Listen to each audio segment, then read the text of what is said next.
माता दी दोस्तों, आप सभी को बसंत पंचमी की हार्दिक शुभकामनाएं।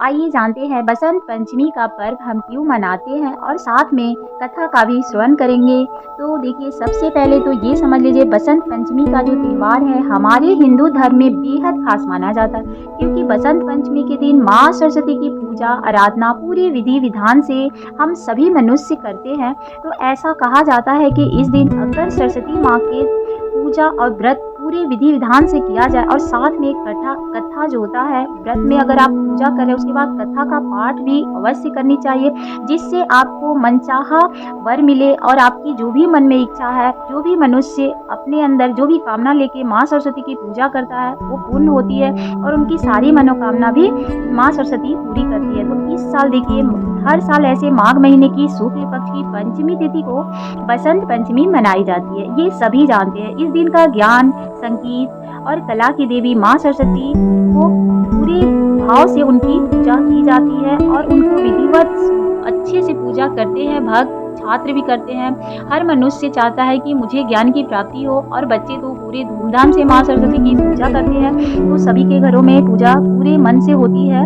तो अगर आप बसंत पंचमी की पूजा कर रहे हैं तो व्रत की कथा भी अवश्य सुने, क्योंकि सरस्वती पूजा साल में एक बार आती है। उस दिन पूरे धूमधाम से हम ये व्रत मनाते हैं। इस साल 2 दिन पड़ रही है, 2 फरवरी को भी है, 3 फरवरी को है। तो आप दोनों दिन माँ सरस्वती की पूजा आराधना कर सकते हैं। नहीं तो आपके क्षेत्र में जिस दिन भी हो रही है आप उसी दिन पूजा कर ले, क्योंकि बसंत पंचमी को खास अवसर पर माँ देवी की पूजा आराधना पूरे विधि विधान से हमारे धार्मिक मान्यता के अनुसार किया जाता है। तो उस दिन आप पीले वस्त्र जरूर पहनना चाहिए, क्योंकि माँ सरस्वती को अति प्रिय है। इसलिए इस दिन आप पीले रंग के कपड़े भी पहने और माँ सरस्वती को भी पीले फल, पीले वस्त्र और हो सके तो आप चावल को भी पीले करके उन्हें अर्पित कर सकते हैं। इसके अलावा भी आप माँ सरस्वती की पूजा के दौरान व्रत की कथा जरूर सुने, उससे आपको पूर्ण फल की प्राप्ति होगी। क्योंकि मान्यता यही है कि आप व्रत तभी संपन्न होता है या आपके मन की कोई भी इच्छा तभी पूरी होती है जब आप बसंत पंचमी की कथा साथ में सुनते हैं। तो आइए हम आपको पौराणिक कथा का श्रवण कराते हैं। सब आइए सुनते हैं माँ सरस्वती की पौराणिक व्रत कथा। धार्मिक मान्यता के अनुसार एक बार ब्रह्मा जी विष्णु भगवान की आज्ञा के अनुसार पशु पक्षियों की रचना की। इसके बाद ब्रह्मा जी ने महसूस किया कि जीवों के सर्जन के बाद भी पृथ्वी पर चारों तरफ मौन छाया हुआ है।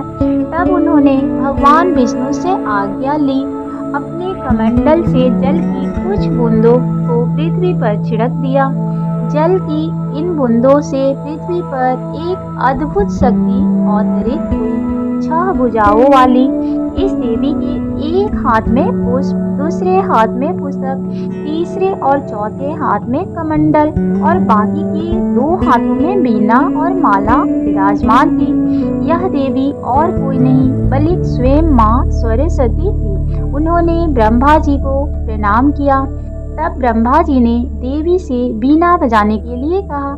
जब देवी ने मधुर नाद किया तो पृथ्वी के सभी जीव जंतु को वाणी सुनने को मिली और पृथ्वी पर उत्सव जैसा माहौल हो गया। ऋषि भी इस वीणा को सुनकर झूम उठे। तब ब्रह्मा जी ने उस देवी को वाणी की देवी सरस्वती कहा। वाणी से भी ज्ञान की लहर प्राप्त हुई और उन्हें ऋषि चेतना ने संचित कर लिया और तब से इस दिन बसंत पंचमी के पर्व मनाने शुरू हो गए। तो इस तरह से माँ सरस्वती का रचना हुआ और पूरी सृष्टि पे एक अलग ही धुन की प्राप्ति हुई। इसीलिए माँ सरस्वती को ज्ञान की और कला की देवी भी माना जाता है। तो बोलिए माँ सरस्वती की जय।